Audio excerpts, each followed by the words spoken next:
Quand Victoria est retournée dans la maison de son grand-père dans l'Iowa, elle a remarqué que son canapé préféré se trouvait toujours dans le salon. La femme s'est assise dessus pendant un moment, se remémorant les jours de son enfance, puis il s'est soudainement fissuré.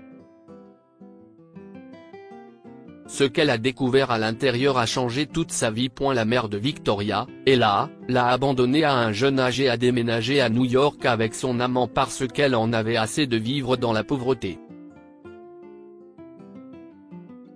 Edward, le père de Victoria, travaille comme livreur le matin et comme manutentionnaire le soir, mais l'argent ne suffit pas à maintenir la famille à flot. En plus de cela, il y avait le grand-père de Victoria, Silas, qui était dans les derniers stades de sa vie, luttant contre le cancer, et principalement contre lui-même.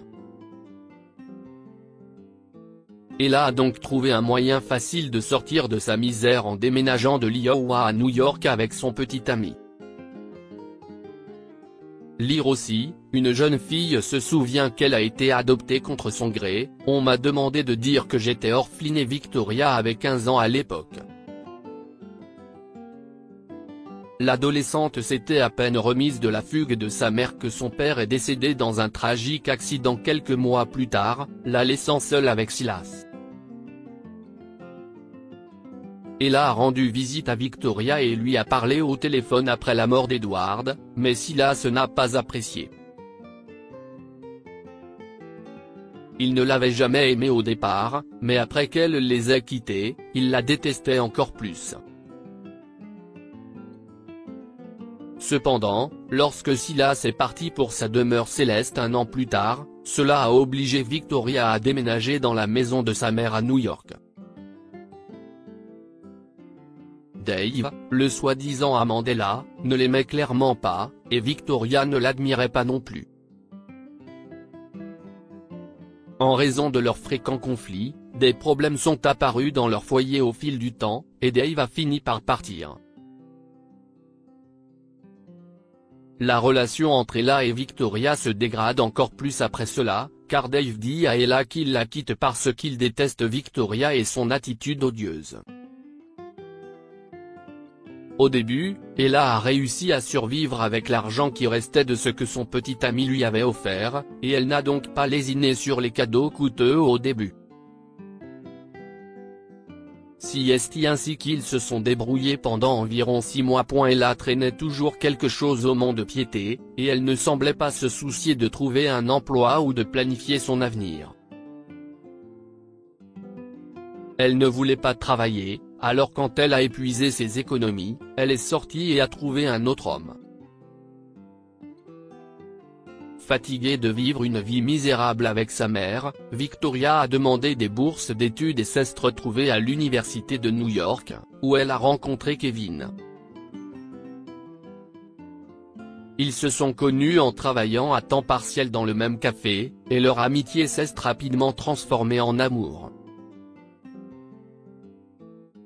Les Tourtereaux ont bientôt emménagé ensemble et Victoria est tombée enceinte. Ils étaient presque prêts à obtenir leur diplôme à l'époque, mais Kevin a largué Victoria après avoir appris sa grossesse.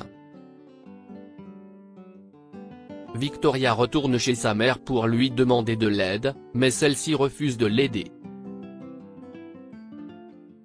La jeune femme finit donc tant bien que mal son diplôme et retourne chez son grand-père dans l'Iowa. Lire aussi, elle trouve un portefeuille avec une lettre et décide de retrouver son propriétaire. Histoire: la maison était fermée depuis des années, et on pouvait à peine la voir de la route à cause des mauvaises herbes. Victoria a décidé d'appeler de l'aide car la lourde porte ne voulait pas s'ouvrir.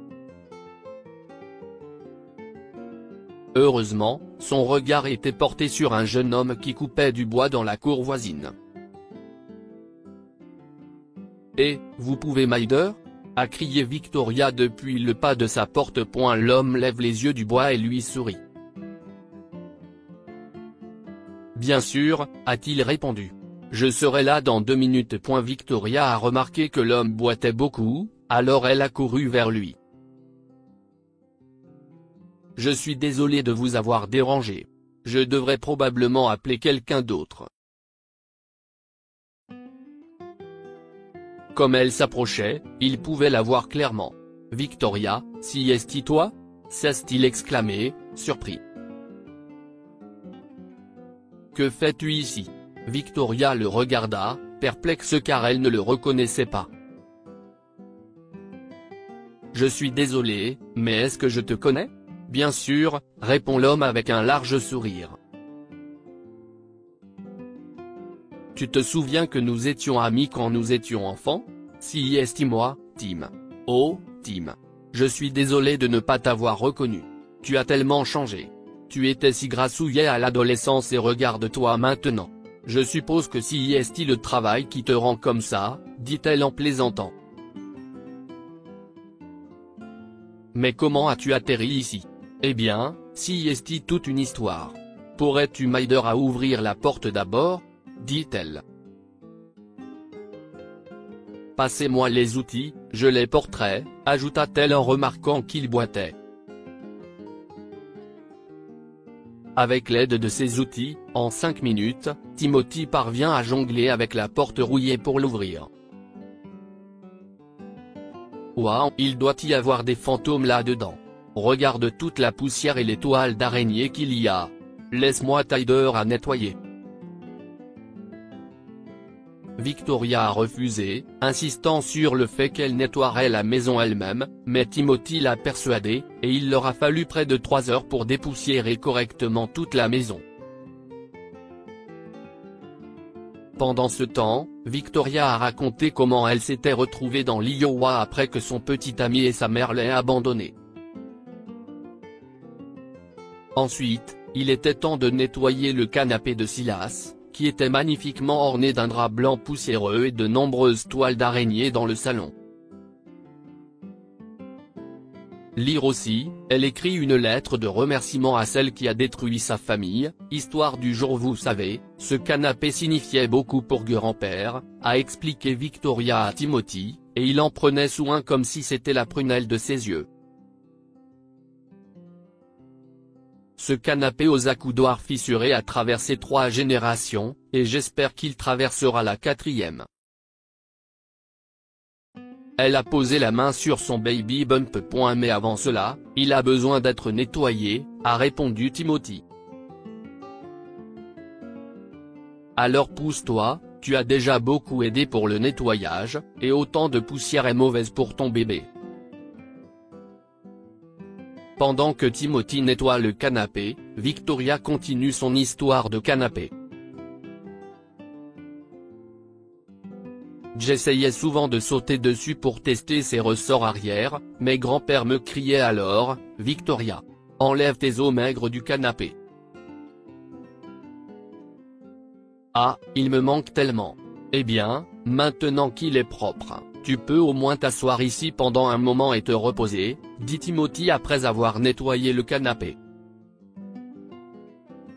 Mais quand Victoria a essayé de s'asseoir, ayant séché pendant de nombreuses années dans une maison non chauffée, le canapé s'est écrasé de façon dégoûtante. Et alors qu'elle essayait de s'y installer plus confortablement, il se fissura perfidement et se sépara. Victoria a sursauté, surprise, en sentant quelque chose de solide caché dans le canapé. Il y a quelque chose là-dedans. Le rembourrage du canapé, qui fuyait et s'effritait de temps en temps, révélait un petit coffre caché au fond. En l'ouvrant, ils ont découvert des ducats d'or, des bijoux et une note adressée à Victoria. « J'espère que cette lettre te trouvera en bonne santé, Victoria », commençait le mot. Je voulais te la donner plus tôt, mais tu étais trop jeune. Mon grand-père m'a donné cet héritage et m'a dit de le donner à quelqu'un qui en avait besoin, poursuit le mot. Je pense que tu es celui qui en a le plus besoin car je sais à quel point ta mère te traite mal et combien cela a dû être triste pour toi quand Edward est parti.